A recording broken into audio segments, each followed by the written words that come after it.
En la quietud de una noche de diciembre de 1843, cuando la nieve cubría las calles de Londres como un manto de silencio, algo extraordinario comenzó a suceder. Las casas victorianas, iluminadas por velas temblorosas, se convirtieron en escenarios de encuentros que desafiaban toda explicación. No eran cuentos inventados para entretener. Eran testimonios reales, documentados con precisión, de apariciones que se manifestaban precisamente cuando el calendario marcaba Navidad. Charles Dickens no inventó la tradición de los fantasmas navideños, la descubrió. Durante siglos, diciembre había sido el mes donde el velo entre los mundos se tornaba más delgado. Las familias se reunían junto al fuego no solo para celebrar, sino también para compartir historias de encuentros inexplicables. Pero había algo más profundo, algo que los documentos históricos revelan con inquietante claridad. Los registros parroquiales, los diarios personales, los informes policiales victorianos guardan testimonios escalofriantes.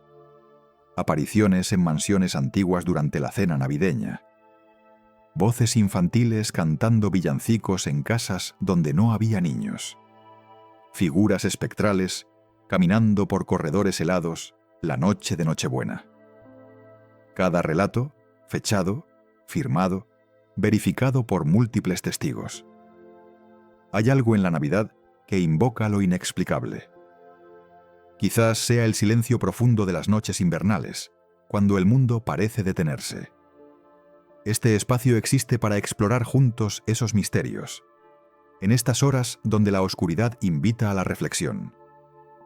Si estos relatos resuenan contigo, tu compañía aquí significa todo. Cada historia es una puerta hacia lo desconocido, hacia esos rincones donde la realidad se difumina. Ahora, viajemos juntos a través del tiempo. Regresemos a esa Inglaterra victoriana donde todo comenzó, donde la Navidad y los fantasmas se entrelazaron para siempre en la memoria colectiva de la humanidad. La Inglaterra de 1830 estaba cambiando. La revolución industrial transformaba las ciudades, el humo de las fábricas oscurecía los cielos londinenses y las familias buscaban refugio del mundo moderno en tradiciones antiguas. Diciembre se convirtió en el mes sagrado donde el pasado y el presente se encontraban. Las reuniones navideñas victorianas no eran como las conocemos hoy. Cuando caía la noche del 24 de diciembre, las familias apagaban las luces de gas y encendían velas. El fuego de la chimenea proyectaba sombras danzantes en las paredes. Los criados servían ponche caliente, mientras la nieve golpeaba las ventanas. Y entonces, cuando el reloj marcaba las 11, comenzaba el ritual más esperado del año. El patriarca de la familia se levantaba lentamente. Su voz grave rompía el silencio. Esta noche, decía, compartiremos historias de aquellos que ya no están con nosotros. No era entretenimiento vacío. Era una ceremonia que conectaba a los vivos con los muertos, que honraba a los ancestros, que reconocía la delgada frontera entre ambos mundos. Los diarios de la época revelan detalles fascinantes. Lady Eleanor Blackwood escribió en diciembre de 1835 sobre su experiencia en una mansión de Yorkshire. La familia se había reunido como cada año. Su tío comenzó a relatar la historia de su hermano fallecido en la guerra napoleónica. De pronto, las cortinas del salón comenzaron a moverse sin corriente de aire. La temperatura descendió abruptamente. Un aroma a tabaco de pipa, el favorito del hermano muerto, inundó la habitación. Pero Eleanor no quedó aterrorizada. Escribió: «Sentimos su presencia como un abrazo cálido en medio del invierno. Nos visitaba en Navidad, como siempre lo había hecho en vida». Este patrón se repitió en cientos de hogares británicos. La Navidad no era época de miedo a los fantasmas, sino de bienvenida.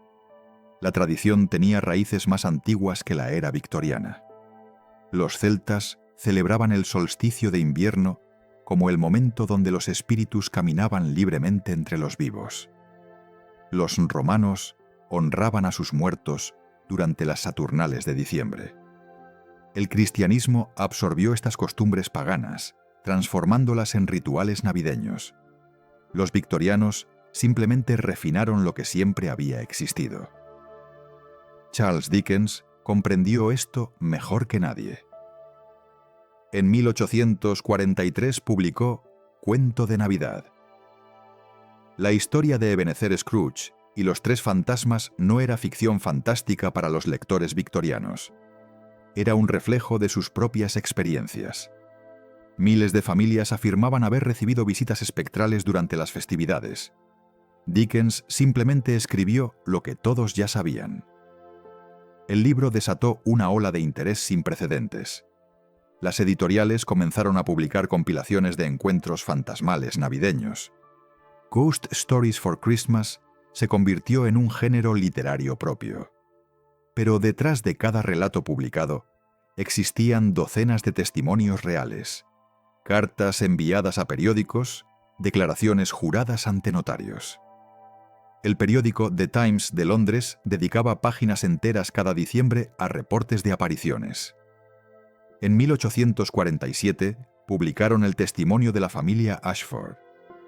Durante su cena navideña en una mansión de Cornwall, vieron a una niña vestida de blanco caminando por el jardín nevado. La siguieron hasta un antiguo pozo abandonado. Al día siguiente, excavaron y encontraron restos humanos enterrados hacía décadas. La Sociedad para la Investigación Psíquica, fundada en 1882, tomó estos relatos seriamente. Enviaban investigadores a casas donde ocurrían fenómenos navideños recurrentes. Sus archivos contienen miles de páginas documentando apariciones específicas de diciembre, fotografías borrosas de figuras etéreas, grabaciones de voces inexplicables, testimonios firmados por testigos respetables. ¿Por qué diciembre concentraba tantas apariciones? Los investigadores propusieron teorías fascinantes. Las noches largas y oscuras del invierno creaban condiciones óptimas. El frío extremo alteraba campos electromagnéticos. La melancolía navideña abría puertas mentales hacia otras dimensiones. Las reuniones familiares generaban energías emocionales intensas que los espíritus detectaban. Pero había otra explicación más simple y más perturbadora. Quizás los fantasmas siempre habían estado allí. Diciembre era el único momento del año donde los vivos se detenían el tiempo suficiente para notarlos. El bullicio de la vida moderna desaparecía por unos días. El silencio invernal permitía escuchar lo que normalmente quedaba oculto. Las mansiones antiguas de Inglaterra guardaban memoria de siglos. Habitaciones donde personas habían muerto en navidades pasadas. Corredores por donde habían caminado generaciones de familias. Salones donde se habían vivido tragedias navideñas. Esos lugares cobraban vida cada diciembre, como si el calendario activara recuerdos dormidos. Los sirvientes de las grandes casas conocían mejor que nadie esta realidad. Compartían historias entre ellos, advertencias sobre qué habitaciones evitar la noche de Nochebuena. Sabían qué escaleras crujían sin razón aparente. Conocían las puertas que se abrían solas. Identificaban los pasos que resonaban en pasillos vacíos. El ama de llaves de la mansión Ravensworth escribió en su diario personal: «Cada 25 de diciembre, a las 3 de la madrugada, escucho pasos en el ala este. He trabajado aquí 30 años. Nunca falla. Ya no me asusto. Simplemente cierro los ojos y rezo por el alma que aún camina esos corredores». Esta aceptación tranquila de lo sobrenatural caracterizaba la actitud victoriana. Los fantasmas navideños no eran enemigos a temer. Eran recordatorios de que la muerte no era el final. Eran pruebas de que el amor trascendía la tumba. Eran compañía para los vivos en la época más solitaria del año. Las clases trabajadoras también experimentaban estos fenómenos. En los barrios humildes de Londres, las familias reportaban apariciones durante sus modestas celebraciones navideñas. Una madre muerta durante el parto, vista meciendo una cuna vacía. Un padre fallecido por enfermedad, sentado en su silla favorita junto al fuego. Un niño que no sobrevivió el invierno, jugando con sus hermanos vivos. Estos encuentros no se limitaban a Inglaterra. Escocia, Irlanda, Gales compartían tradiciones similares. Cada región tenía sus propias variaciones. Los escoceses hablaban de los Yuletide Spirits, que bajaban de las Highlands. Los irlandeses contaban sobre banshees que lloraban en Nochebuena. Los galeses narraban historias de Christmas Wraiths en sus valles brumosos. La tradición cruzó el Atlántico con los colonos británicos. En Nueva Inglaterra, las familias puritanas inicialmente rechazaron estas costumbres paganas, pero las apariciones no respetaban creencias religiosas. Surgieron reportes en Massachusetts, Connecticut, Vermont. Los cuáqueros de Pensilvania documentaron encuentros inexplicables. Los holandeses de Nueva York adaptaron sus propias versiones. Para finales del siglo XIX, contar historias de fantasmas en Navidad se había convertido en tradición global. Cada cultura aportaba sus propios matices, pero el núcleo permanecía idéntico. Diciembre era el mes donde los mundos se tocaban, y los fantasmas navideños eran mensajeros de verdades profundas sobre la existencia humana. Sin embargo, estos no eran simples cuentos para pasar el tiempo. Los testimonios documentados revelan patrones inquietantes que desafían explicaciones racionales. Lugares específicos, fechas exactas, testigos múltiples. La próxima parte de nuestra exploración nos llevará a esos sitios concretos donde lo imposible se manifestó con claridad perturbadora. Los archivos de la Sociedad para la Investigación Psíquica contienen un caso particularmente notable. Ocurrió en la mansión Cranford Hall, Northamptonshire, durante la Navidad de 1869. El informe completo abarca 57 páginas con testimonios jurados, fotografías de la época y análisis detallados. La familia Thornton había heredado la mansión ese año. Desconocían su historia. El 24 de diciembre organizaron su primera cena navideña con 18 invitados. Entre ellos había un juez, 2 médicos, un reverendo y varios comerciantes respetables. Todos sobrios, todos escépticos ante supersticiones. A las 11 de la noche, mientras servían el postre, las puertas del comedor se abrieron violentamente. Una corriente de aire helado apagó la mitad de las velas.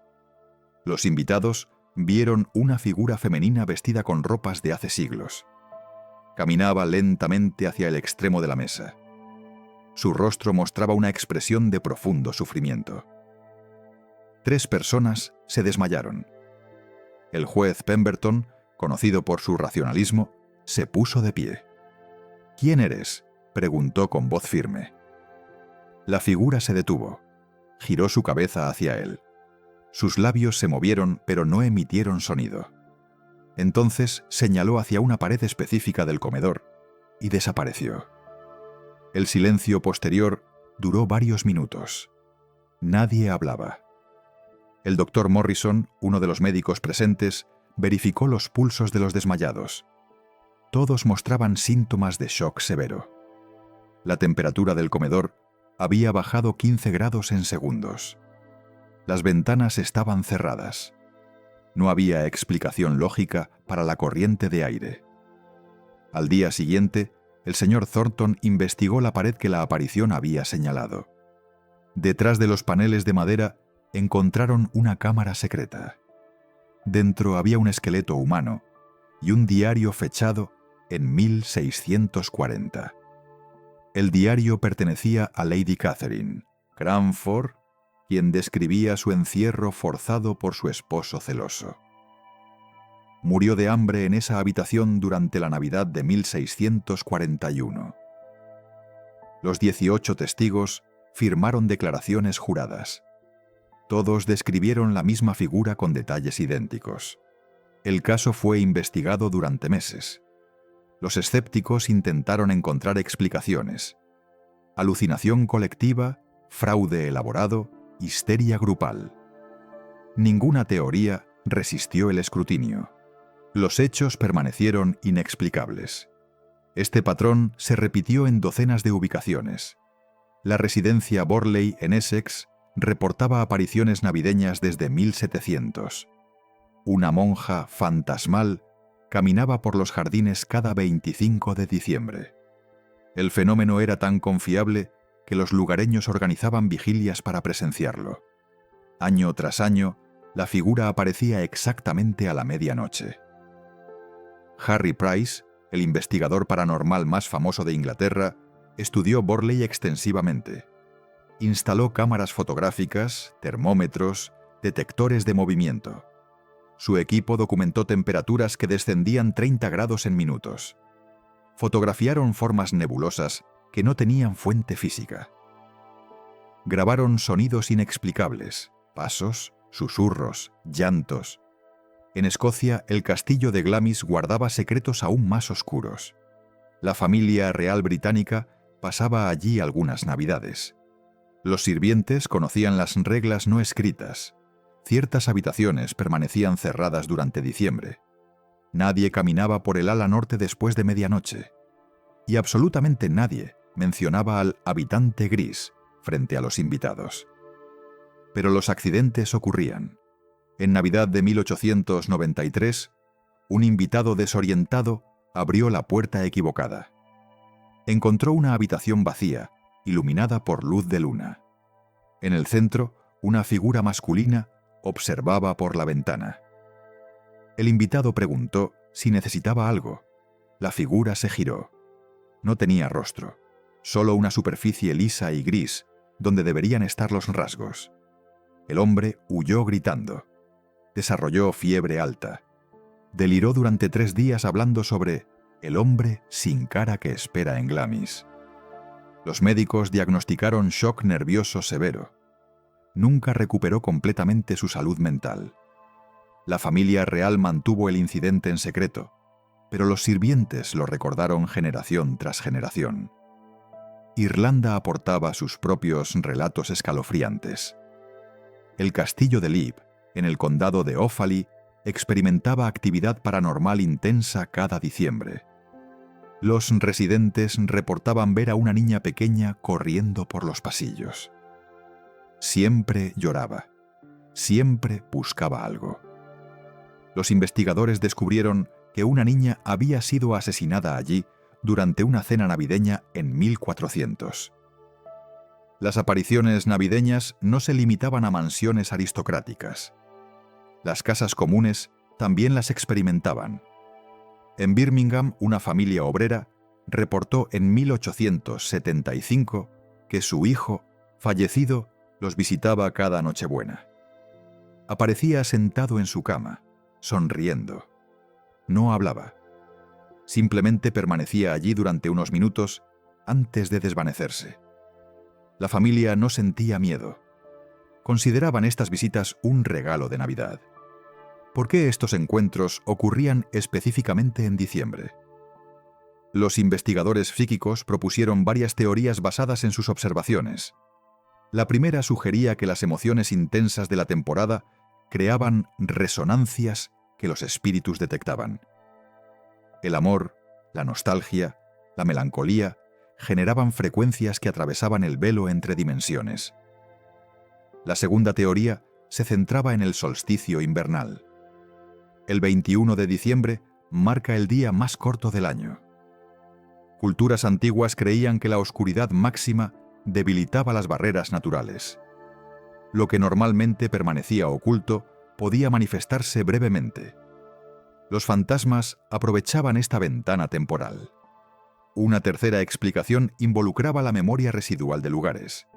Según esta teoría, eventos emocionales intensos quedaban grabados en la estructura física de edificios, como una cinta de audio reproduciendo eternamente el mismo momento. Las Navidades, por su carga emocional extrema, dejaban impresiones especialmente profundas. Pero existía también una posibilidad más directa y personal. Quizás los difuntos realmente regresaban conscientemente durante la Navidad, atraídos por el amor de sus familias, buscando reconexión con los vivos, ofreciendo consuelo o buscándolo ellos mismos. Esta interpretación, aunque no científica, resonaba profundamente con los testimonios. Las cartas enviadas a periódicos victorianos revelan el impacto emocional de estos encuentros. Una viuda escribió en 1880: «Mi esposo falleció en marzo. Durante nuestra cena navideña sentí su mano sobre mi hombro. Escuché su voz susurrar mi nombre.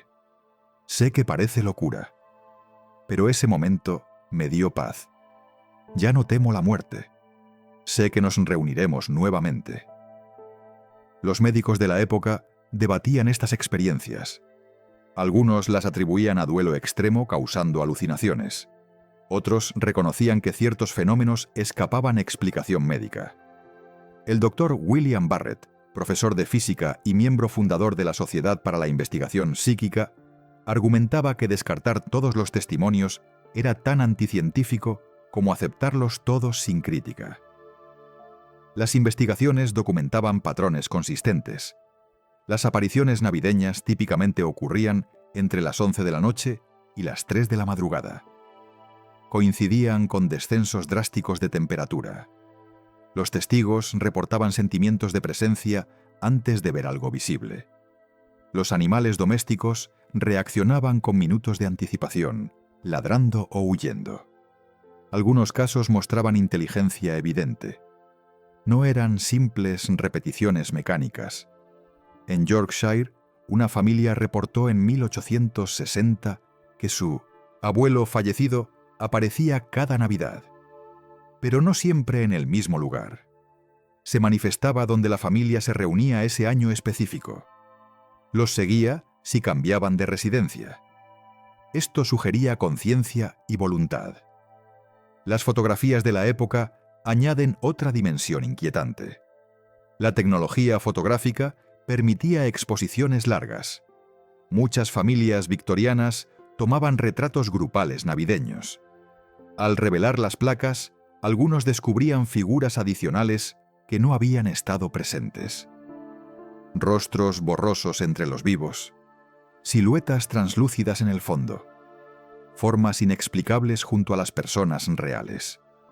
Los escépticos argumentaban que eran defectos técnicos, dobles, exposiciones accidentales, manchas en las placas. Pero algunos casos resistían estas explicaciones. Fotografías donde la figura adicional era reconocida por la familia como un pariente muerto. Imágenes donde la mancha mostraba detalles específicos, ropas, características faciales, poses particulares. El debate entre creyentes y escépticos se intensificó durante la era victoriana. Las universidades organizaban conferencias. Los periódicos publicaban artículos enfrentados. La Iglesia mantenía posición ambigua. Reconocía la posibilidad de espíritus, pero advertía contra la obsesión con ellos. La sociedad quedó dividida entre quienes habían experimentado lo inexplicable y quienes lo rechazaban por principio. Sin embargo, los testimonios continuaban acumulándose. Cada Navidad traía nuevos reportes. Familias respetables, testigos creíbles, ubicaciones verificables. El volumen de evidencia anecdótica alcanzaba proporciones imposibles de ignorar. Algo estaba ocurriendo cada diciembre en lugares específicos de Gran Bretaña e Irlanda. Los lugares más activos desarrollaron reputaciones. Los cazadores de fantasmas victorianos hacían peregrinaciones navideñas. Equipados con cámaras, libretas y valentía cuestionable, pasaban noches en mansiones embrujadas. Algunos no encontraban nada. Otros salían transformados, convencidos absolutamente de que habían tocado algo más allá de la comprensión humana. Estos sitios continúan existiendo hoy. Muchos permanecen habitados. Guardan sus secretos celosamente.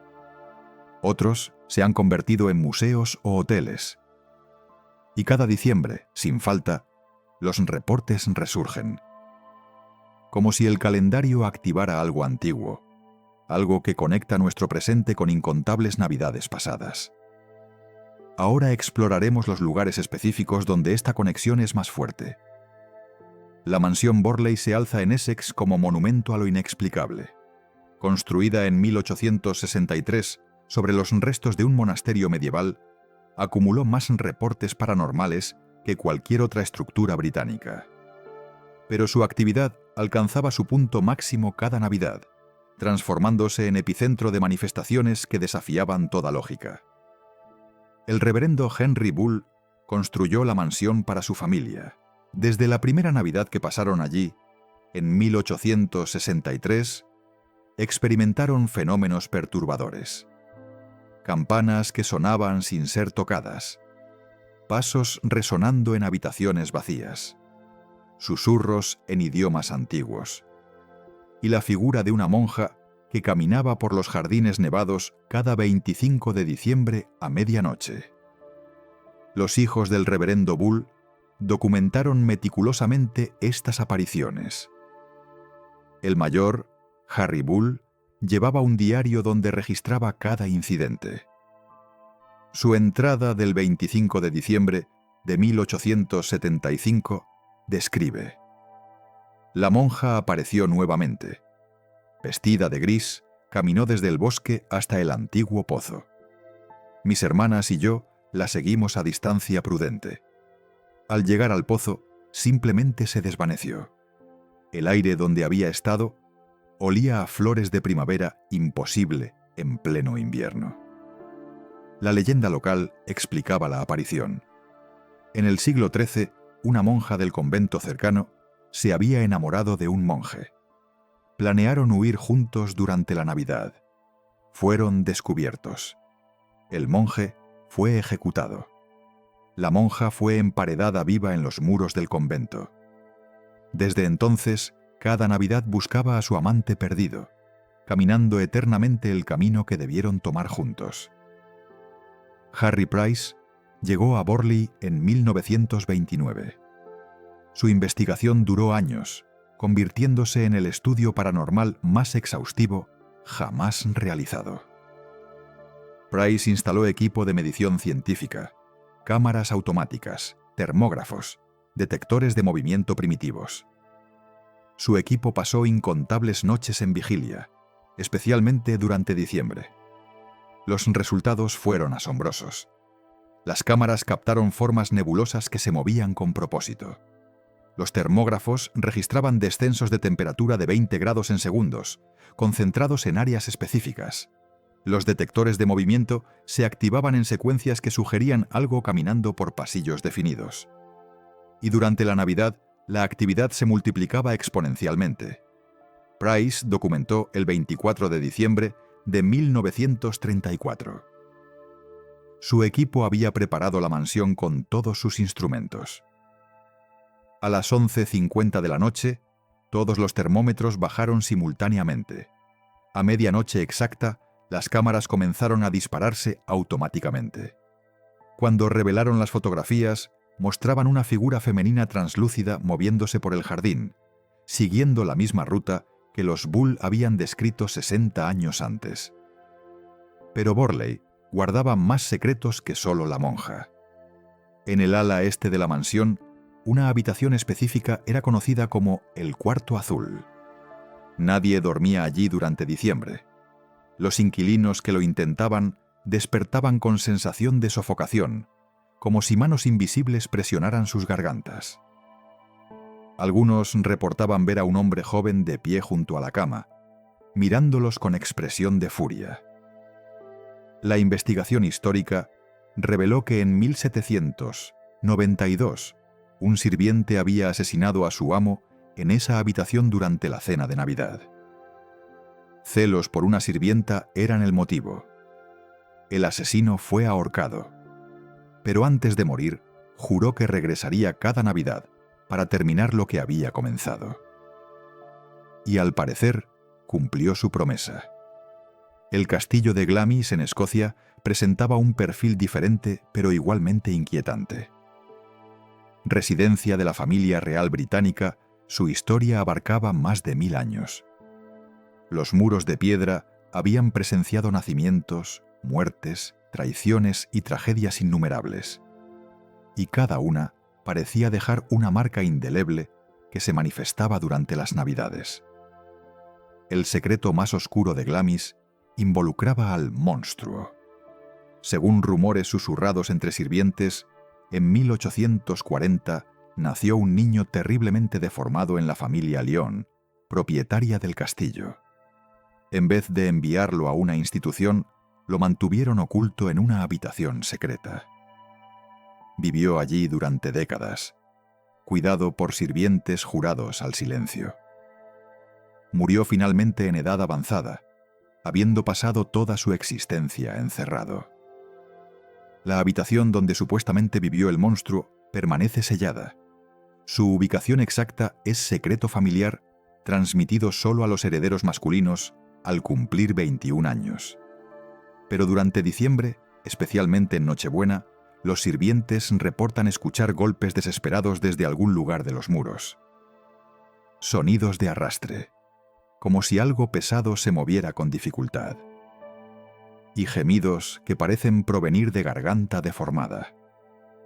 Lady Granville, quien pasó una Navidad en Glamis en 1890, escribió en sus memorias: «Desperté en la madrugada del 25 escuchando los sonidos más perturbadores.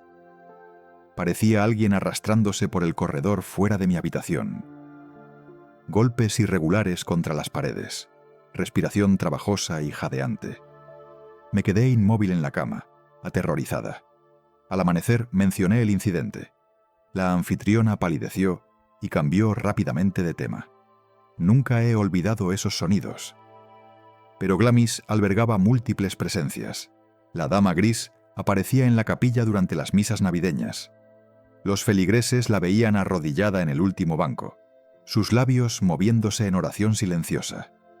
Cuando el servicio terminaba y la gente se giraba, el banco estaba vacío. Era identificada como Lady Janet Douglas, quemada por brujería en 1537. Al parecer, aún buscaba absolución durante la época más sagrada del año. El ala oeste contenía el cuarto colgante, donde en 1634 habían ahorcado a un grupo de ladrones capturados durante una incursión navideña. Los visitantes que dormían cerca reportaban escuchar pasos corriendo, gritos sofocados, el crujido de cuerdas tensándose. Algunos despertaban con sensación de ahogo, marcas rojas alrededor del cuello que desaparecían en horas. En Irlanda, el castillo de Leap presentaba sus propios horrores navideños. La Bloody Chapel, en su interior, era escenario de una masacre durante una cena de Navidad en 1400. Dos clanes rivales habían acordado tregua para las festividades. Durante el banquete, uno traicionó al otro. Más de 40 personas murieron en esa habitación, incluyendo mujeres y niños. Desde entonces, la capilla permanece fría durante todo el año. Pero en Navidad, la temperatura desciende hasta niveles insoportables.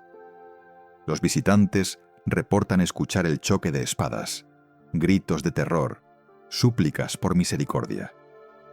Algunos han visto manchas rojas aparecer en el piso de piedra, esparcirse como sangre fresca, y luego desvanecerse. El fenómeno ocurre exactamente a la hora que se cree ocurrió la masacre original. La Torre de Londres, icónica fortaleza en el corazón de la capital británica, también experimentaba actividad navideña intensa. Ana Bolena, decapitada en 1536, aparecía caminando por la Torre Verde durante diciembre. Los guardias Yeoman, que patrullaban de noche, la habían visto docenas de veces. Llevaba su cabeza bajo el brazo. Buscaba algo o a alguien perdido hace siglos. Un caso particularmente documentado ocurrió en Navidad de 1933. 3 guardias independientes reportaron ver a Ana Bolena a las 2 de la madrugada.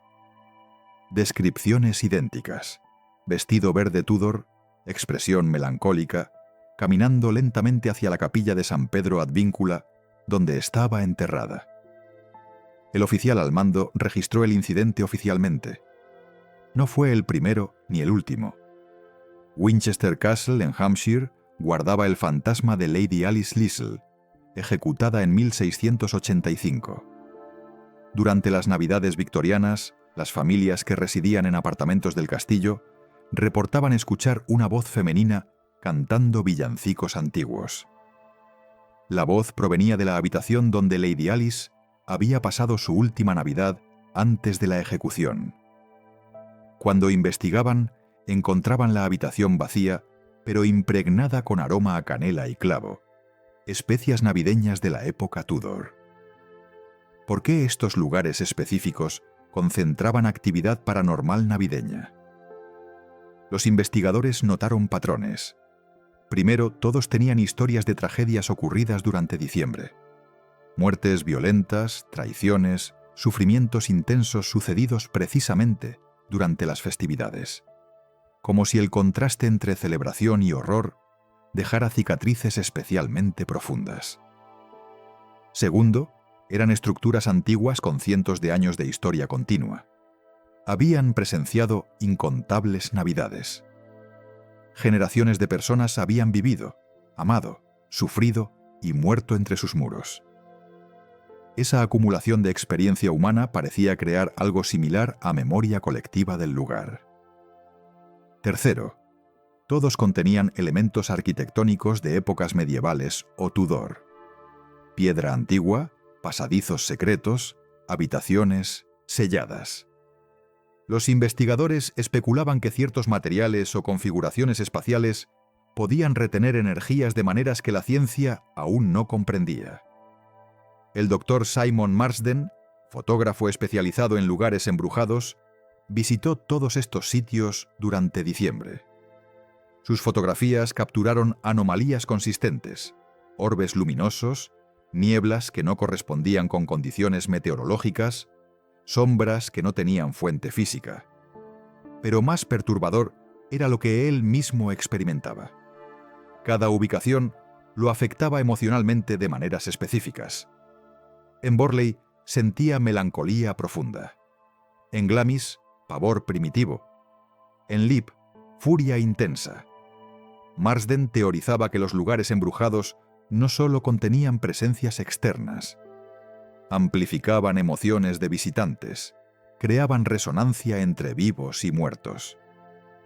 Durante Navidad, cuando emociones humanas alcanzaban intensidad máxima, esta resonancia se volvía insoportable.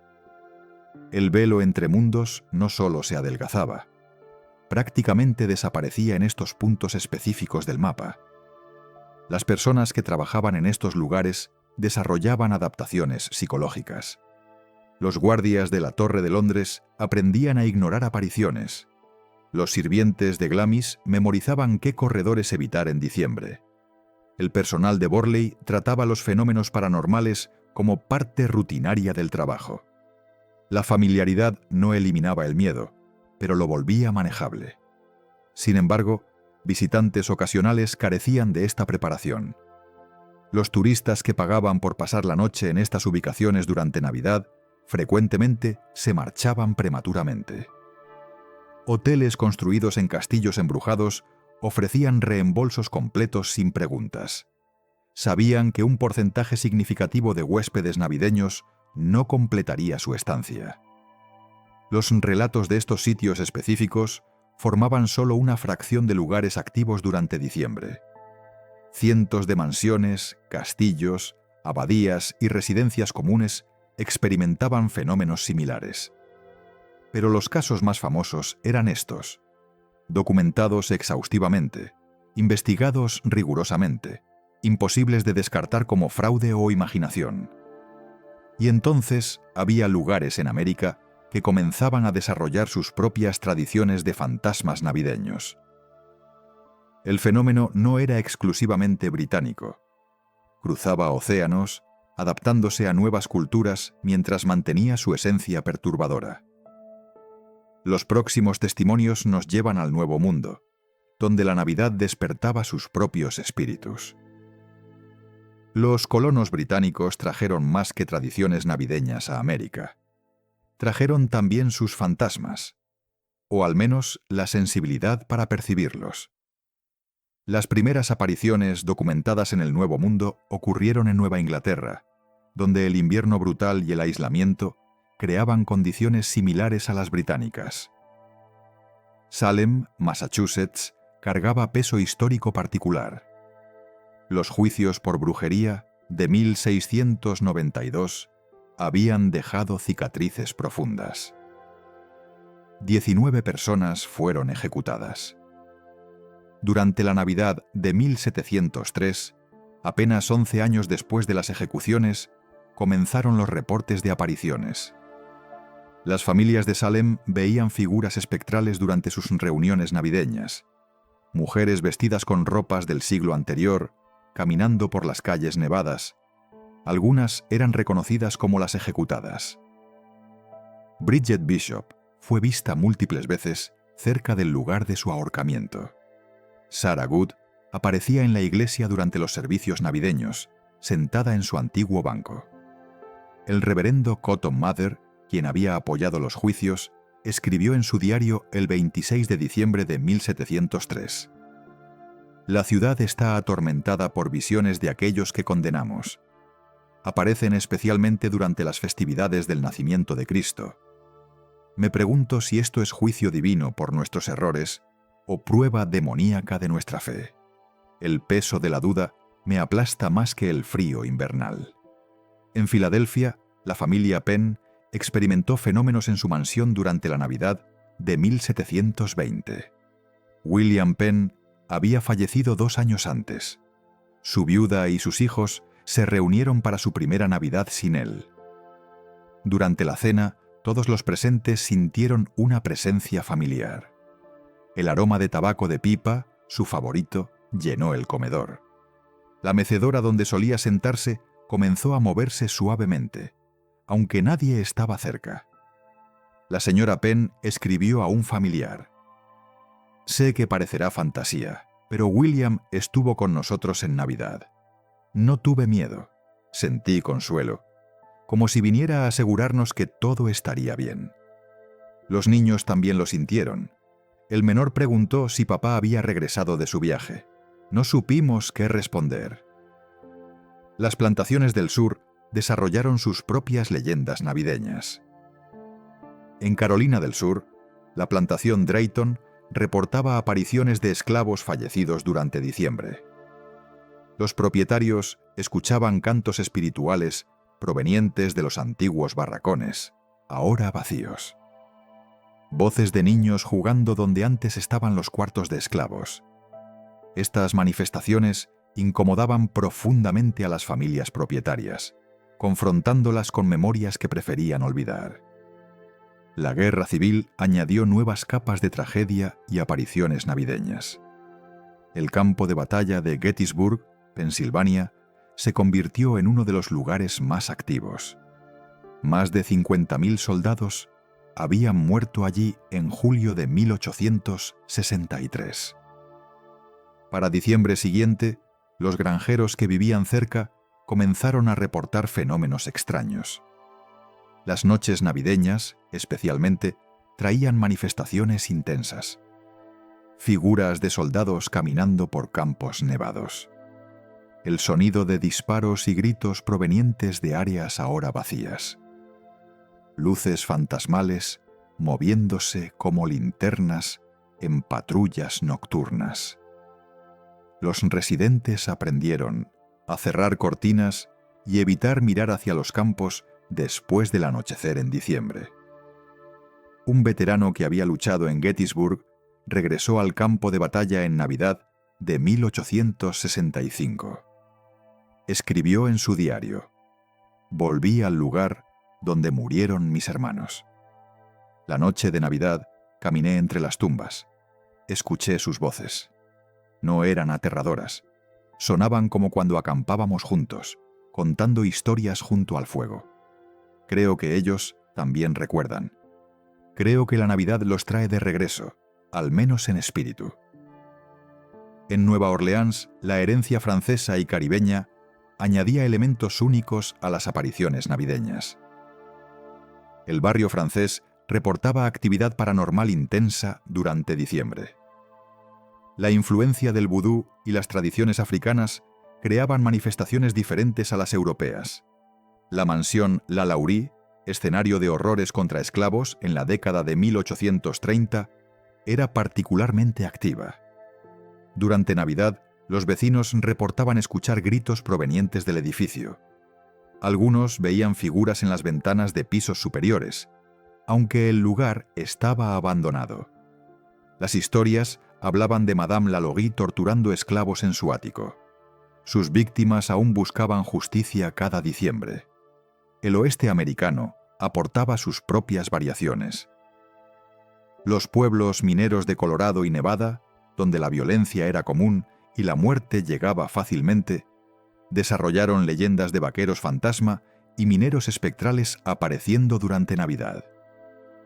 En Tombstone, Arizona, el sitio del famoso tiroteo en Oquis Corral reportaba apariciones de los hermanos Clanton cada 25 de diciembre. Los hoteles históricos del oeste se volvieron conocidos por su actividad navideña. El Stanley Hotel en Colorado, construido en 1909, comenzó a reportar fenómenos casi inmediatamente. Durante las fiestas navideñas que el hotel organizaba, los huéspedes experimentaban encuentros perturbadores. Música de piano proveniente de salones vacíos, voces de niños jugando en corredores, apariciones de una pareja victoriana bailando en el comedor principal. San Francisco, devastada por el terremoto de 1906, desarrolló apariciones relacionadas con esa tragedia. Las navidades posteriores al desastre traían reportes de personas buscando entre ruinas que ya habían sido reconstruidas. Figuras confundidas, desorientadas, aparentemente inconscientes de que habían muerto en el terremoto.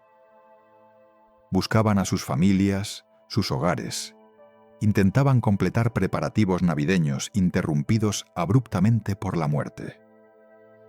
El Hotel del Coronado en San Diego guardaba el misterio de Kate Morgan, quien murió allí en 1892. Durante diciembre, especialmente cerca de Navidad, huéspedes reportaban encuentros con una mujer vestida en estilo de finales del siglo XIX. Aparecía en el mismo pasillo donde Kate había pasado sus últimos días.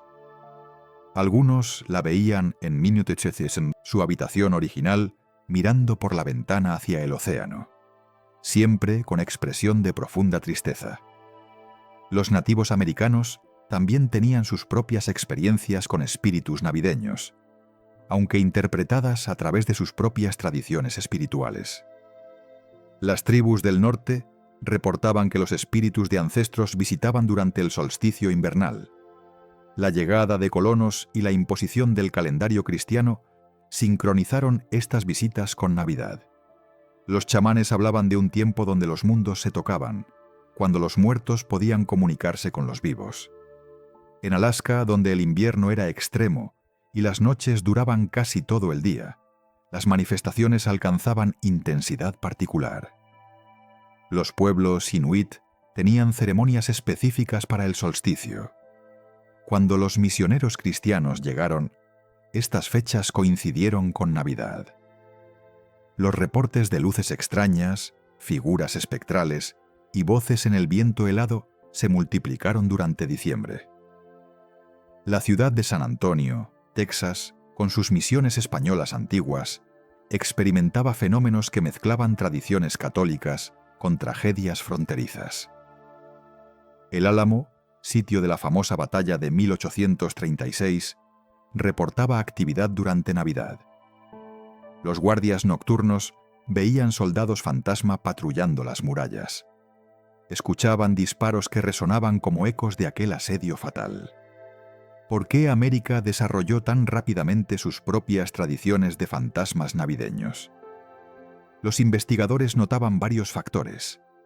Primero, la violencia extrema de la colonización y expansión creó un océano de tragedias. Masacres de nativos, guerras, asesinatos, accidentes mortales en minas y ferrocarriles. Cada muerte violenta parecía dejar una marca que se manifestaba durante diciembre.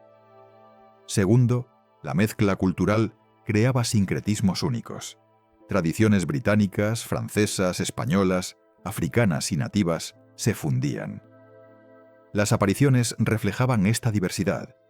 No eran solo damas victorianas o caballeros medievales. Eran esclavos, soldados, vaqueros, mineros, nativos americanos. Cada grupo aportaba sus propios muertos a las Navidades americanas. Tercero, la modernización rápida de América creaba contraste dramático. Ciudades que eran campamentos mineros primitivos se transformaban en metrópolis en décadas. Este cambio vertiginoso dejaba atrás fantasmas de eras pasadas, atrapados en paisajes que ya no reconocían. Durante Navidad, cuando el ritmo frenético se detenía brevemente, estos espíritus perdidos se volvían visibles. Los inmigrantes de otras culturas traían sus propias experiencias. Los italianos reportaban apariciones durante la Nochebuena, cuando las familias se reunían para la fiesta de los 7 peces. Los irlandeses veían a sus muertos durante las celebraciones navideñas, confirmando sus creencias sobre el momento donde los velos se adelgazaban. Los alemanes traían tradiciones de Krampus y otros espíritus invernales que se mezclaban con apariciones genuinas. Las comunidades judías, aunque no celebraban Navidad, reportaban sus propias experiencias durante diciembre. El período de Hanukkah a veces coincidía con la época navideña. Las familias que encendían las velas de la menorá ocasionalmente veían rostros familiares en las llamas. Ancestros que habían perecido en pogromos europeos, viniendo a presenciar la supervivencia de sus descendientes en el Nuevo Mundo. Para principios del siglo XX, América había establecido su propia geografía paranormal navideña. Desde Maine hasta California, desde Minnesota hasta Texas, cada región tenía sus lugares embrujados activos durante diciembre. Algunos se volvieron atracciones turísticas, otros permanecían secretos conocidos solo por locales. Pero todos compartían el mismo patrón. Cada Navidad, sin falta, las apariciones regresaban. Los investigadores americanos comenzaron a documentar sistemáticamente estos fenómenos. La Sociedad Americana para la Investigación Psíquica, fundada en 1885, enviaba equipos a ubicaciones activas durante diciembre. Sus archivos crecieron voluminosamente. Fotografías, grabaciones de audio, testimonios jurados. La evidencia se acumulaba, desafiando explicaciones convencionales. Un patrón particularmente intrigante emergía de estos estudios. Las apariciones americanas parecían más conscientes que las británicas. No eran simples repeticiones de eventos pasados. Interactuaban con testigos, respondían a preguntas, mostraban emociones complejas. Los investigadores especulaban que esto reflejaba algo sobre la psique americana. Incluso los muertos eran más directos, menos atados a ritual y tradición. Sin embargo, compartían elementos universales con sus contrapartes británicas. La melancolía profunda, la búsqueda de algo perdido, el deseo de reconexión con los vivos, la esperanza de que el amor trascendiera la muerte. Estos temas resonaban en cada aparición navideña, sin importar geografía o cultura. Y entonces estaba la pregunta más profunda que emergía de toda esta investigación. ¿Qué nos dicen estos fenómenos sobre la naturaleza de la conciencia y la muerte? ¿Son los fantasmas navideños prueba de vida después de la muerte? ¿O representan algo más complejo que nuestra ciencia aún no comprende? La siguiente exploración nos lleva a examinar estas preguntas filosóficas y científicas más profundas. La noche de Nochebuena ocupa lugar especial en el fenómeno de apariciones navideñas. No es coincidencia que la mayoría de encuentros documentados ocurran específicamente durante estas horas.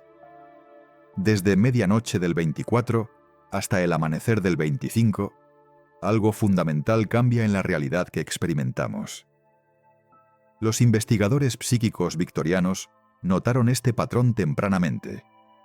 Frederick Myers, miembro fundador de la Sociedad para la Investigación Psíquica, dedicó años a estudiar específicamente las apariciones de Nochebuena. Su análisis de más de 300 casos documentados revelaba consistencias inquietantes. Myers observó que las apariciones de Nochebuena diferían de otros fenómenos paranormales. Eran más vívidas, más interactivas, más conscientes. Los testigos reportaban comunicación directa. Los fantasmas no simplemente aparecían y desaparecían. Intentaban transmitir mensajes. Buscaban conexión específica con los vivos. El caso de la familia Weston ilustra perfectamente este fenómeno. En Nochebuena de 1878, en su casa de Yorkshire, experimentaron un encuentro que Myers documentó exhaustivamente. La familia se había reunido para la cena tradicional. 10 personas presentes. Padres, 5 hijos adultos, 3 nietos. A las 11:50 de la noche, mientras cantaban villancicos junto al fuego, la puerta del salón se abrió. Todos vieron entrar a un hombre mayor vestido con ropas militares anticuadas. Era el abuelo, el coronel Edward Weston, quien había muerto en combate 40 años antes. Ninguno de los presentes lo había conocido en vida, excepto su viuda. El coronel caminó hasta el centro de la sala.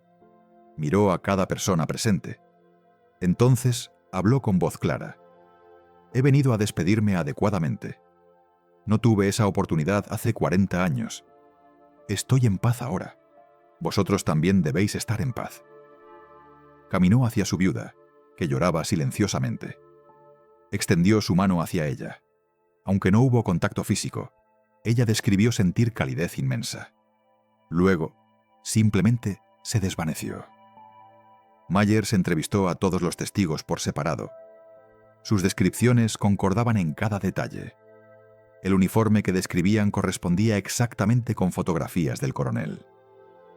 Palabras específicas que usó eran expresiones que él empleaba frecuentemente en vida, según su viuda. No había manera de que los jóvenes presentes supieran estos detalles.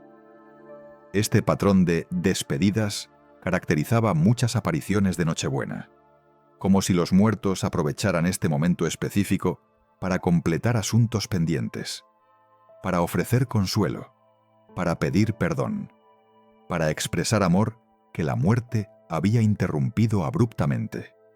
En Escocia, la familia MacLeod experimentó algo similar en Nochebuena de 1892. Su hijo mayor había muerto en un accidente de caza 2 años antes. Durante la cena navideña, todos sintieron su presencia.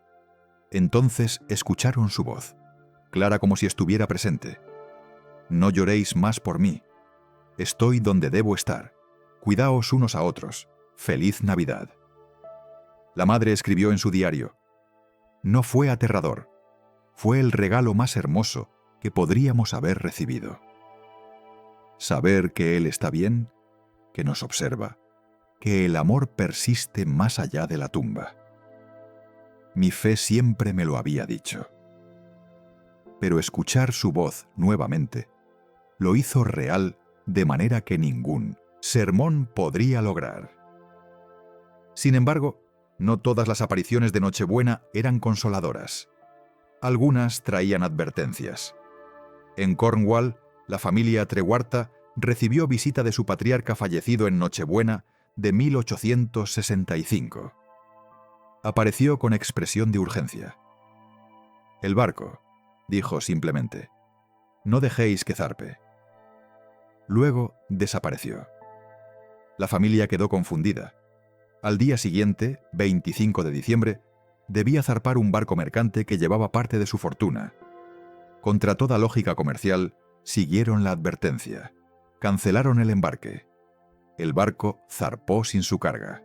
Naufragó en una tormenta inesperada. Todos a bordo murieron. La advertencia fantasmal les había salvado de ruina financiera, y posiblemente muerte de familiares que habrían viajado supervisando la carga. Los escépticos argumentaban que estos eran casos de premonición o intuición proyectada como alucinación. Pero los investigadores notaban detalles que desafiaban esta explicación. Los fantasmas frecuentemente revelaban información que nadie vivo conocía. Ubicaciones de objetos perdidos. Secretos guardados por décadas. Detalles de eventos históricos que solo investigación posterior confirmaba. En Irlanda, una familia experimentó en Nochebuena de 1875 la aparición de un antepasado del siglo XVII. Les habló en irlandés antiguo, un dialecto que ninguno de los presentes comprendía completamente. Transcribieron fonéticamente lo que escucharon. Un lingüista posterior tradujo el mensaje. Indicaba la ubicación de documentos legales ocultos durante las guerras cromwellianas. Excavaron donde indicó. Encontraron los documentos exactamente donde el fantasma los había descrito.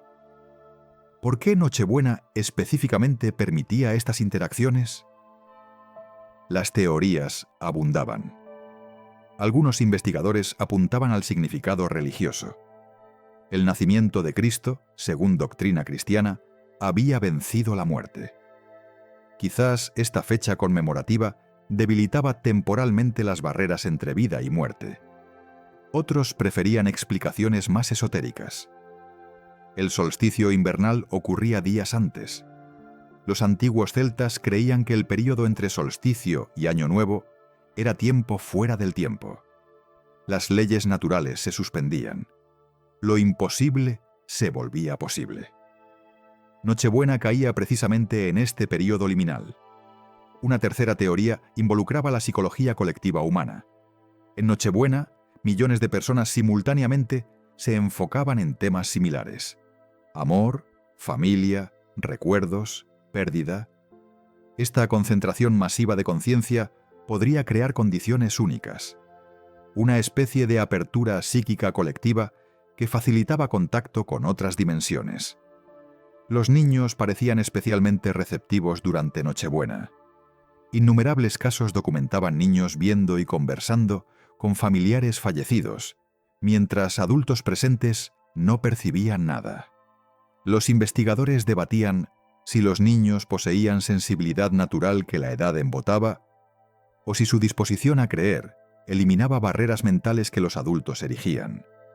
Una niña de 5 años, en Manchester, reportó en Nochebuena de 1883 que su hermana fallecida estaba jugando con ella. Los padres, devastados por la pérdida reciente, intentaron explicar que era imaginación.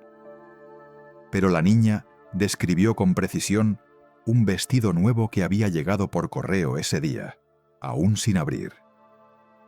Mi hermana dice que está hermoso y que debo usarlo para Navidad, explicó. El paquete contenía efectivamente un vestido, enviado por una tía que no sabía de la muerte. Las horas específicas también mostraban patrones. La mayoría de apariciones ocurrían entre medianoche y 3 de la madrugada. Los investigadores llamaban a este período las horas muertas. La actividad humana alcanzaba su punto más bajo. El mundo dormía. El silencio era absoluto. En esta quietud extrema, otras presencias podían manifestarse más fácilmente. Los registros meteorológicos revelaban otra correlación curiosa. Las apariciones de Nochebuena eran más frecuentes durante inviernos excepcionalmente fríos. Temperaturas bajo cero, nieve abundante, vientos helados. Como si el frío extremo facilitara las manifestaciones. Algunos teorizaban que la baja temperatura afectaba campos electromagnéticos de maneras que la ciencia no comprendía completamente. Los lugares donde ocurrían las apariciones también seguían patrones. Hogares familiares, especialmente aquellos con generaciones de historia. Iglesias antiguas durante servicios de medianoche. Cementerios, obviamente. Pero también lugares inesperados. Hospitales, orfanatos, asilos. sitios donde la soledad y la pérdida eran intensas, especialmente durante festividades diseñadas para celebración familiar. Un asilo en Londres reportaba cada Nochebuena la aparición de una enfermera que había trabajado allí décadas antes. Caminaba por las salas, verificando pacientes que ya no existían. Los residentes actuales la veían claramente. No sentían miedo. Su presencia era reconfortante, como si continuara su vocación de cuidado más allá de la muerte, visitando especialmente en la noche cuando la soledad pesaba más.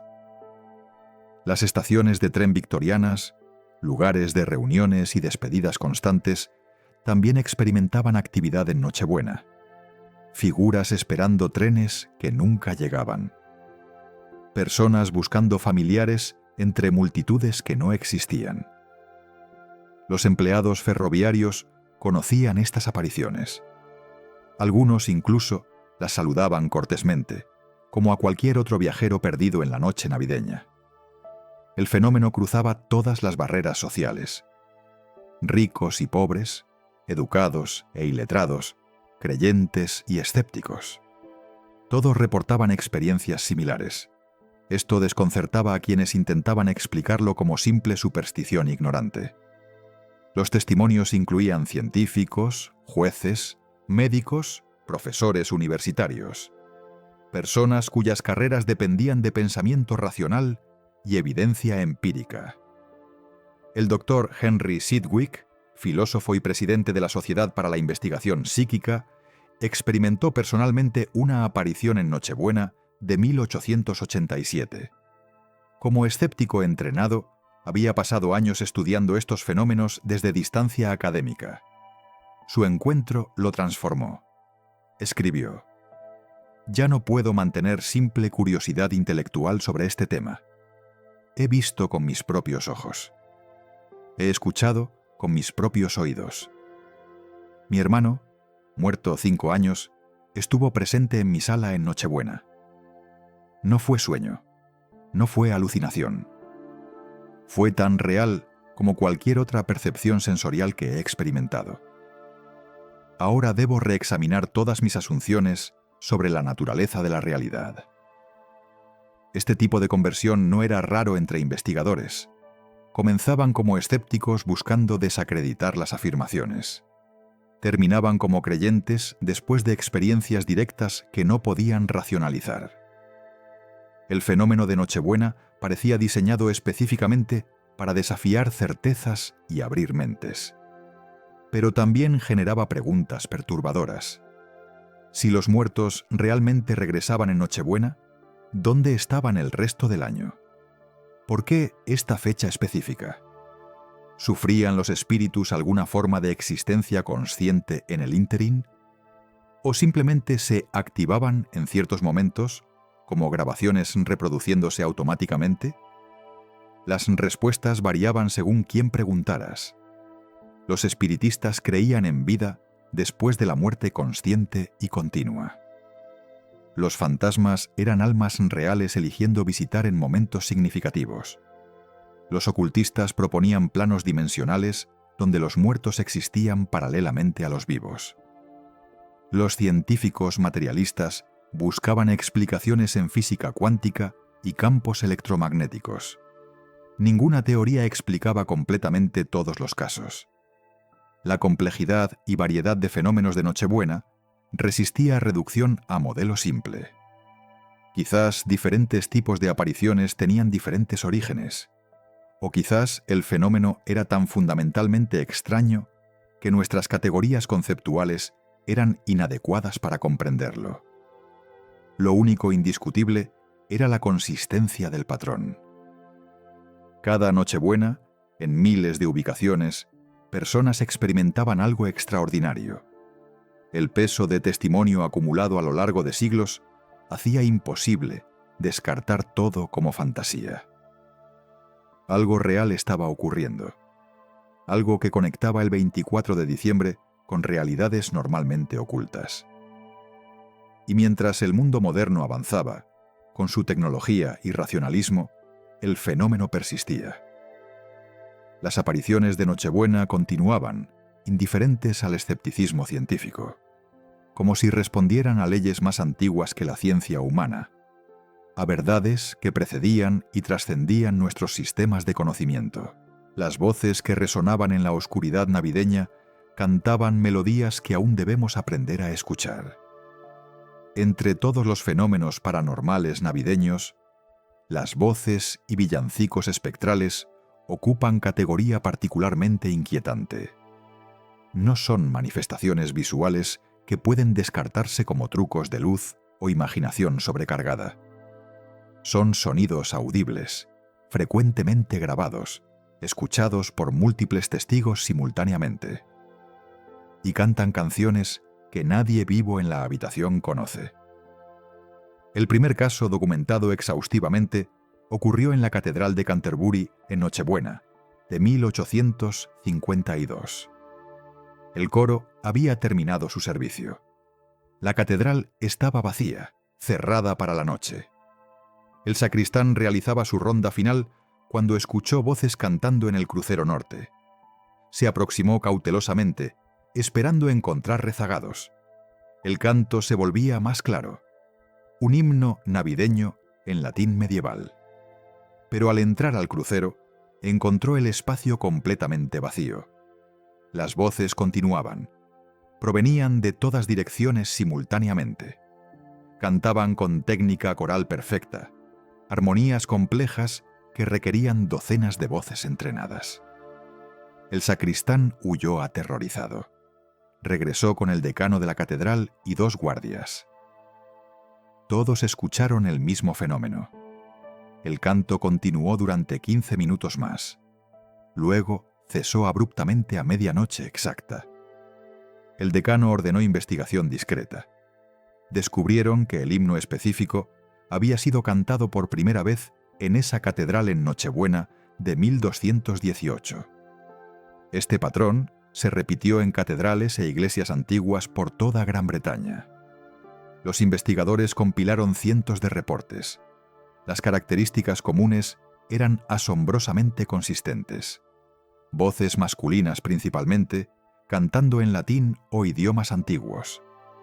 Técnica coral que sugería entrenamiento profesional. Duración específica, generalmente entre 10 y 20 minutos. Y siempre en Nochebuena o durante el período navideño. La abadía de Westminster experimentaba este fenómeno anualmente. Los guardias nocturnos lo conocían tan bien que llevaban registro. Cada 24 de diciembre, aproximadamente a las 11:30 de la noche, comenzaba el canto. Provenía de la capilla de Enrique VII. Duraba exactamente 17 minutos. Las voces cantaban el Puernatus est nobis, un canto gregoriano del siglo XI. Un investigador llevó equipo de grabación a Westminster en Nochebuena de 1932. Capturó el fenómeno en cilindros de cera. El análisis posterior reveló múltiples voces masculinas, entre 20 y 30 distintas. La técnica vocal correspondía a estilos medievales documentados en manuscritos musicales antiguos. No había fuente física identificable. Las voces parecían emanar del aire mismo. Las casas privadas también experimentaban cantos espectrales, aunque con características diferentes. Vez de coros formales en latín, eran villancicos populares cantados por voces individuales o grupos pequeños. Frecuentemente voces infantiles, lo cual añadía elemento particularmente conmovedor al fenómeno. En Devon, la familia Ashford reportó en 1865 que cada Nochebuena escuchaban voces de niños cantando villancicos en su jardín. Miraban por las ventanas, pero nunca veían a nadie. Las voces eran claras, cercanas, como si los niños estuvieran directamente fuera de las puertas. Pero el jardín permanecía vacío, inmóvil bajo la nieve. La señora Ashford investigó la historia de su casa. Descubrió que en el siglo anterior había funcionado como orfanato. Los niños acostumbraban cantar villancicos el día de Navidad, recorriendo el vecindario para recolectar monedas. Una Nochebuena particularmente fría, un grupo de niños había muerto de hipotermia al perderse durante una tormenta de nieve mientras cantaban puerta por puerta. Desde entonces, cada Navidad, las voces regresaban. No era terrorífico para la familia Ashford. Era melancólico, conmovedor. Escuchaban a los niños completar el recorrido que la muerte había interrumpido. La señora Ashford comenzó la tradición de dejar velas encendidas en las ventanas durante Nochebuena, como guía para aquellos pequeños cantores perdidos hace tanto tiempo. Las grabaciones de estos fenómenos proporcionaban evidencia tangible que los escépticos no podían descartar fácilmente. Los cilindros de cera y posteriormente los discos de acetato capturaban voces que no tenían fuente visible. El análisis técnico no revelaba fraude. No eran grabaciones superpuestas. No eran trucos de ventriloquismo. Eran voces reales, registradas en medios físicos. Thomas Edison, inventor del fonógrafo, se interesó personalmente en estos fenómenos. Hacia el final de su vida, trabajaba en un dispositivo que teorizaba podría comunicarse con los muertos. Aunque nunca completó el proyecto, sus notas indican que consideraba las voces espectrales navideñas evidencia de que alguna forma de presencia consciente sobrevivía a la muerte. Los villancicos específicos que se escuchaban también seguían patrones significativos. Frecuentemente eran canciones que habían caído en desuso, que nadie vivo recordaba completamente. Investigadores musicales usaban estas grabaciones espectrales para reconstruir versiones históricas de villancicos. Las voces fantasma preservaban melodías que de otro modo se habrían perdido para siempre. En Gales, una iglesia pequeña registró voces cantando en galés antiguo durante Nochebuena de 1898. Lingüistas analizaron la grabación. El dialecto era de antes del siglo XV, con pronunciación que solo existía en manuscritos académicos. No había manera de que cantantes modernos pudieran haber reproducido esas características lingüísticas con tal precisión. Las voces no se limitaban a cantos. Algunas apariciones incluían conversaciones, aunque generalmente fragmentadas. En Cornualles, una familia escuchó voces discutiendo preparativos navideños en inglés del siglo XVII. Hablaban sobre hornear pasteles específicos, decorar con ramas de acebo, preparar ponche. Era como escuchar grabación de vida doméstica de hace siglos, reproduciéndose misteriosamente en su sala moderna. Los niños nuevamente mostraban mayor receptividad. Reportaban conversaciones completas con voces invisibles. Describían detalles de personas que veían pero adultos no. Un niño de 7 años en Yorkshire habló en Nochebuena de 1873 con la señora Gris. Describió su vestido, su peinado, su manera de hablar. Meses después, encontraron un retrato familiar antiguo. El niño identificó inmediatamente a la mujer. Era su tatarabuela, muerta 50 años antes que él naciera. ¿Por qué los fenómenos auditivos eran tan prominentes durante la Navidad? Los investigadores proponían que el sonido penetraba barreras dimensionales más fácilmente que manifestaciones visuales. Las voces requerían menos energía, podían persistir más tiempo, alcanzaban mayor distancia. Si los muertos intentaban comunicarse, el método más eficiente era vocal. Otros sugerían que la música específicamente tenía cualidades que facilitaban contacto entre mundos. Los villancicos, cantados por generaciones en las mismas ubicaciones, creaban resonancias acumulativas, como si cada performance añadiera capa al registro del lugar. Durante Navidad, cuando estas canciones se cantaban intensivamente, todas las versiones históricas se activaban simultáneamente. La teoría de memoria residual ganaba apoyo entre científicos más abiertos. Según esta idea, lugares con intensa actividad emocional acumulaban impresiones, como grabaciones naturales en la estructura física del ambiente. Piedras, madera, tierra absorbían energías de eventos pasados. Bajo condiciones específicas, estas grabaciones se reproducían. La Navidad creaba condiciones óptimas, temperaturas específicas, humedad particular, campos electromagnéticos alterados por tormentas invernales. Estos factores combinados podían activar las grabaciones residuales. Las voces que se escuchaban no eran espíritus conscientes, sino ecos complejos de vida pasada. Sin embargo, esta teoría no explicaba casos donde las voces respondían a preguntas. En Essex, un investigador preguntó en voz alta durante una sesión de grabación en Nochebuena: ¿quién canta? Una voz masculina respondió claramente en la grabación: los que esperan el alba.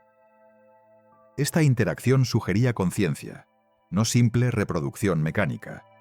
Los escépticos argumentaban que las voces eran alucinaciones auditivas causadas por expectativa. La gente esperaba escuchar cosas especiales en Nochebuena. Entonces su cerebro creaba las experiencias. Pero esto no explicaba grabaciones múltiples, independientes del mismo fenómeno, ni coincidencia de testimonios de testigos que no se conocían entre sí. Algunos casos involucraban fenómenos acústicos genuinos con origen inesperado. Corrientes de aire en arquitectura antigua creaban sonidos que parecían vocales. Viento soplando a través de grietas específicas podía generar tonos que el cerebro interpretaba como palabras o música. Los investigadores serios descartaban estos casos después de análisis técnico. Pero quedaba núcleo irreductible de casos genuinamente inexplicables. Voces grabadas sin fuente física. Múltiples testigos escuchando lo mismo simultáneamente. Contenido de los mensajes revelando información que nadie vivo conocía. Características lingüísticas o musicales de épocas históricas específicas imposibles de falsificar. Los monasterios antiguos eran particularmente propensos a estos fenómenos. Generaciones de monjes habían cantado los mismos oficios en los mismos lugares durante siglos. Sus voces colectivas parecían haberse impregnado en las paredes. Durante Navidad, el canto de siglos resonaba nuevamente, fusionando pasado y presente en armonía sobrenatural. En un monasterio abandonado en Escocia, investigadores registraron en Nochebuena de 1935 el canto completo de vísperas navideñas. El monasterio había sido disuelto durante la Reforma en el siglo XVI. No había habido monjes allí durante 400 años. Sin embargo, las voces cantaban con técnica perfecta el oficio completo, incluyendo respuestas que requerían participación de coro completo. Las familias que vivían en casas con historia de voces espectrales desarrollaban relaciones complejas con el fenómeno. Algunos lo temían, evitaban estar solos durante Nochebuena. Otros lo abrazaban como conexión con el pasado. Algunas familias incluso cantaban junto a las voces invisibles, creando duetos extraños que cruzaban siglos. Una viuda en Hampshire escribió en 1882: «Cada Nochebuena escucho a mi esposo cantando en su sillón favorito. Su voz está tan clara como cuando vivía. Canto con él. Es mi consuelo. Es nuestra tradición navideña privada que la muerte no pudo romper. Sé que suena como locura, pero esta locura es lo único que hace tolerable la soledad».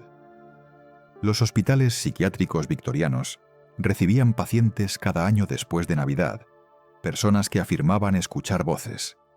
Los médicos diagnosticaban episodios psicóticos desencadenados por estrés navideño, pero algunos casos eran diferentes. Los pacientes describían con precisión detalles históricos que no tenían manera de conocer. Sus alucinaciones coincidían con experiencias reportadas por otros en las mismas ubicaciones. La línea entre patología mental genuina y experiencia paranormal auténtica era borrosa.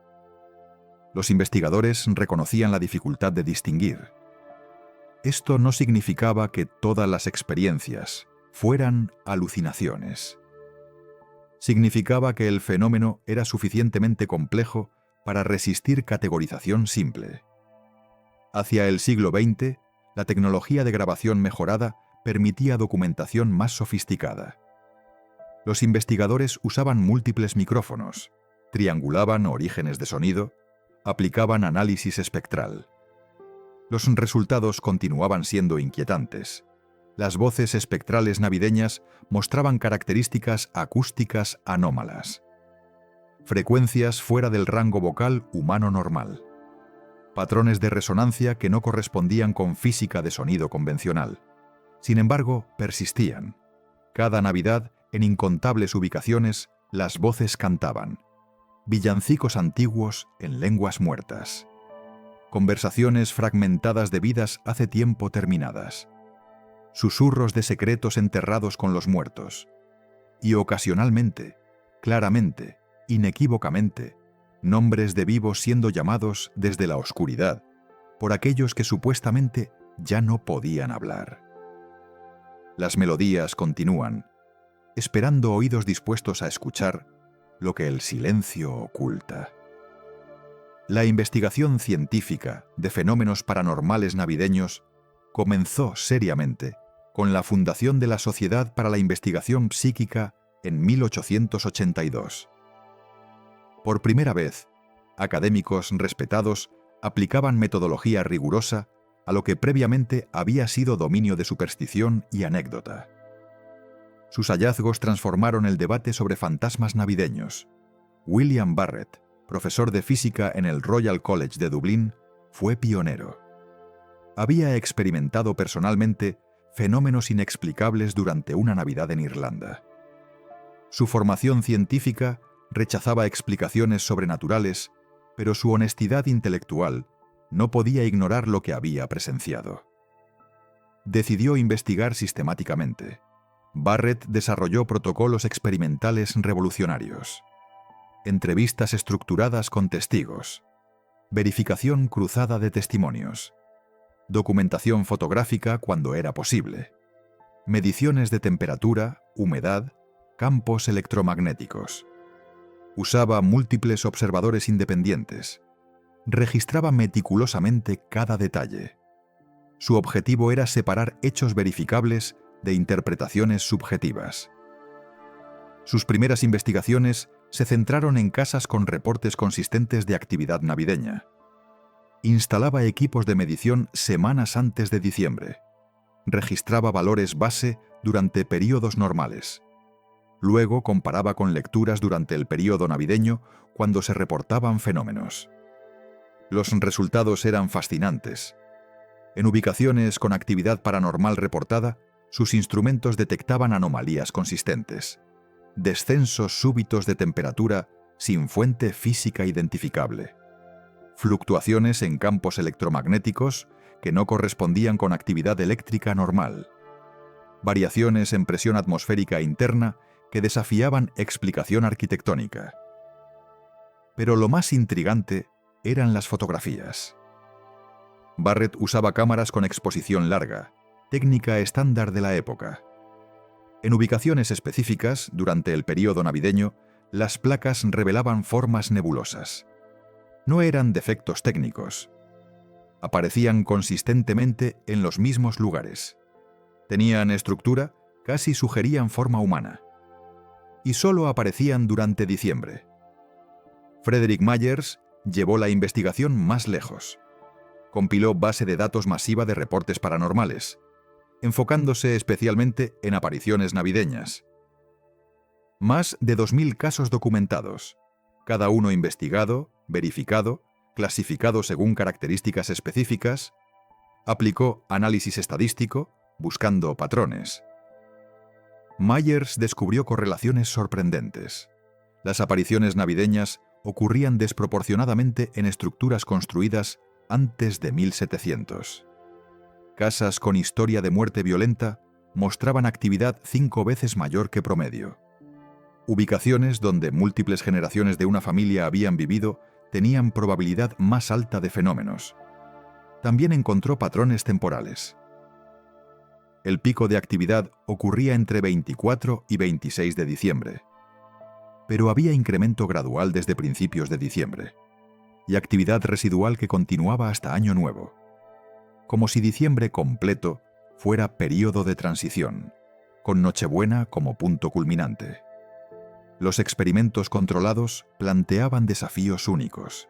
No podías convocar fantasmas a voluntad, debías esperar que aparecieran espontáneamente. Esto hacía replicación difícil, pero algunos investigadores encontraron manera de imponer control experimental incluso en estas condiciones impredecibles. Eleanor Sidgwick, matemática brillante y esposa de Henry Sidgwick, diseñó experimentos ingeniosos. Cuando una casa reportaba apariciones navideñas regulares, ella instalaba observadores en habitaciones múltiples con relojes sincronizados. Cada observador registraba independientemente lo que experimentaba y el tiempo exacto. Luego comparaba registros. Los resultados eran reveladores.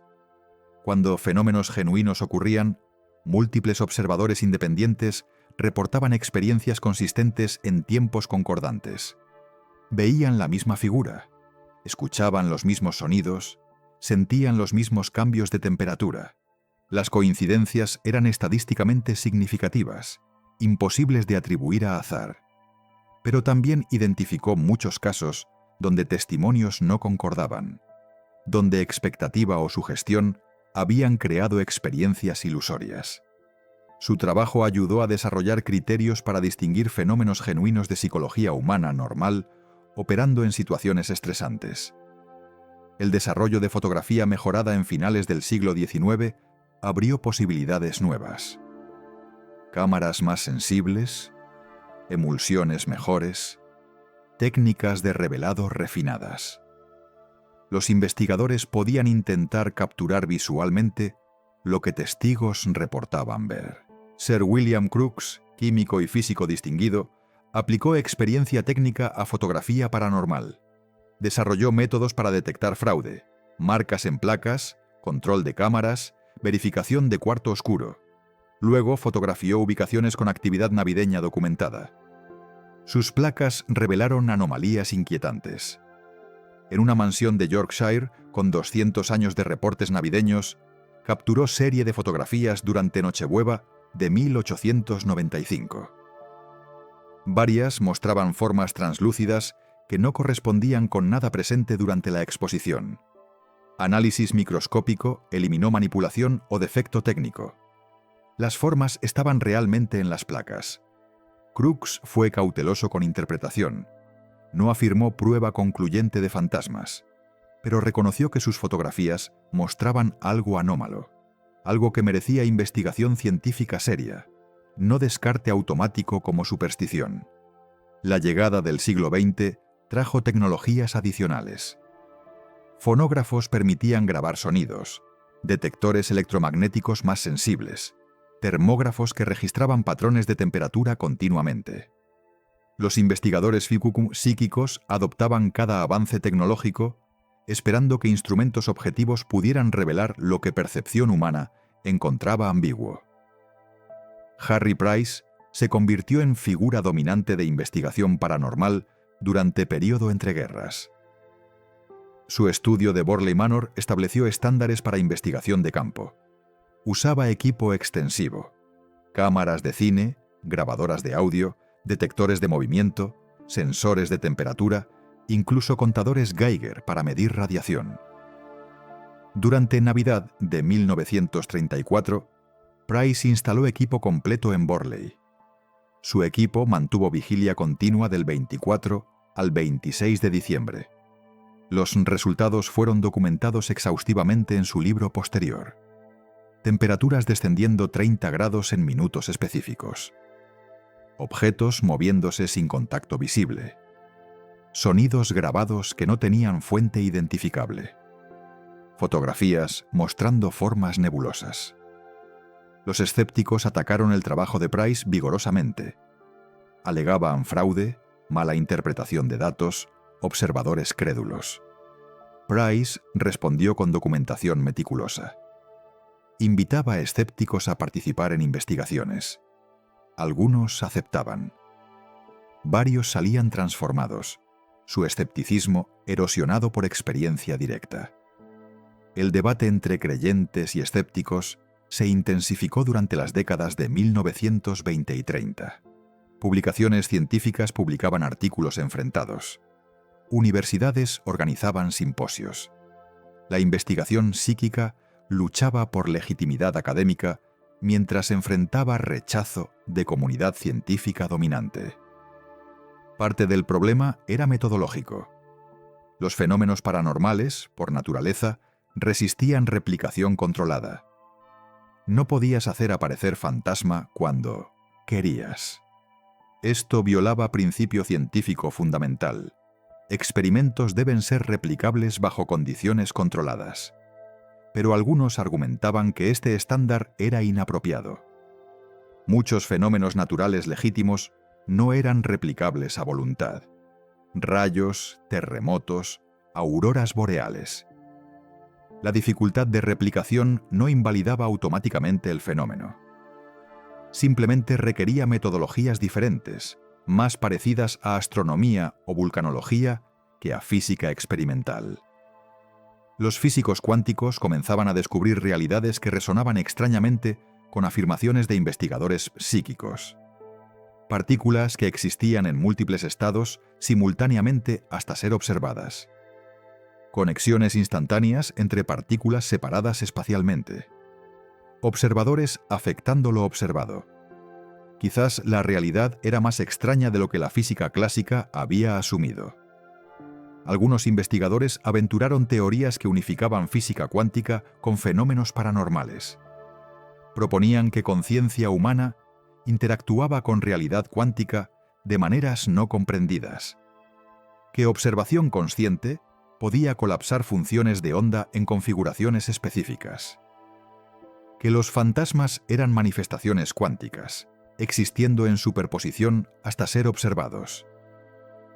Estas teorías eran especulativas, carecían de evidencia empírica sólida, pero proporcionaban framework conceptual que hacía fenómenos paranormales menos incompatibles con física moderna.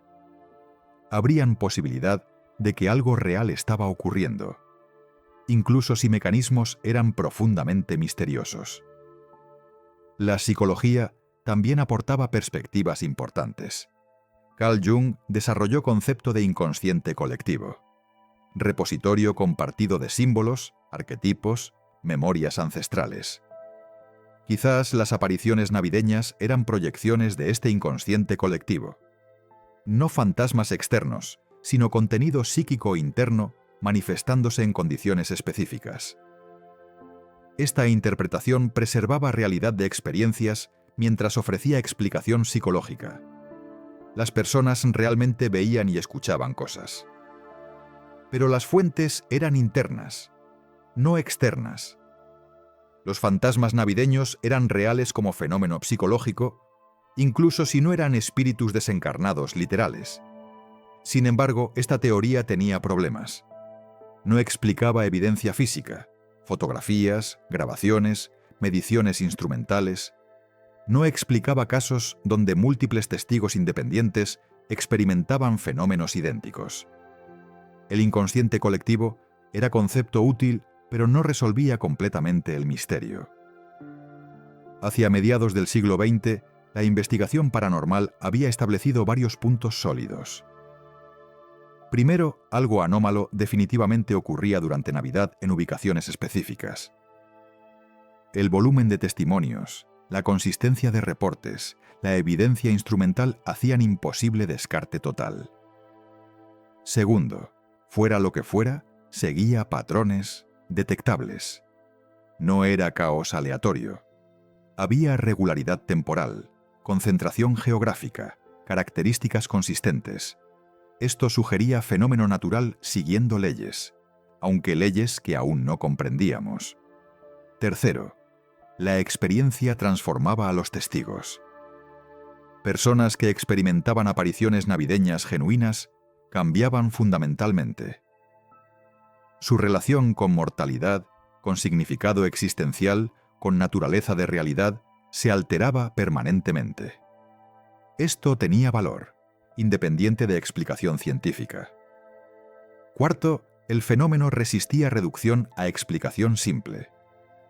No era solo fraude, No era solo psicología, no era solo defectos técnicos, tenía componentes múltiples, capas de complejidad que requerían aproximación multidisciplinaria. Los investigadores modernos continúan este trabajo. Usan tecnología contemporánea, cámaras infrarrojas, detectores electromagnéticos digitales, software de análisis de audio sofisticado. Documentan fenómenos que predecesores victorianos habrían reconocido inmediatamente. Los fantasmas navideños persisten en era digital, aparentemente indiferentes a progreso tecnológico. Y quizás esa persistencia es el hallazgo más significativo. A través de revoluciones científicas, cambios sociales masivos, transformaciones tecnológicas radicales, el fenómeno permanece, como si tocara algo fundamental sobre experiencia humana, sobre naturaleza de conciencia, sobre misterios que trascienden época o cultura. La investigación continúa, pero las respuestas permanecen elusivas, ocultas en la bruma entre lo conocido y lo desconocido.